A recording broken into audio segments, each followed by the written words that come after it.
ATM-nya?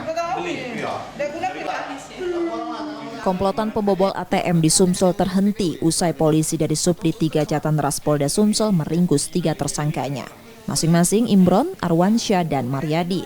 Para tersangka yang merupakan warga Tanggamus, Lampung diringkus di Jakarta saat akan melakukan aksi serupa. Tersangka dilumpuhkan karena berusaha kabur saat akan ditangkap.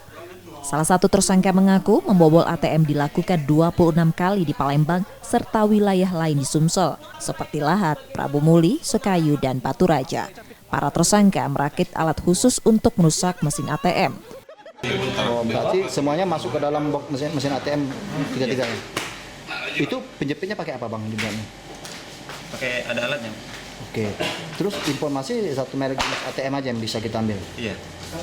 Yang ATM apa itu bang? ATM Bubble. Bubble. Kenapa? Emang ada beda dengan ATM lain? Ya beda-beda. Biasanya sekali tarik berapa lembar uangnya? 25 lembar. 25 lembar. Terus baru nanti beraksi ke tempat lain lagi. Iya. Kini tersangka masih diperiksa dan ditahan di tahanan Polda Sumsel.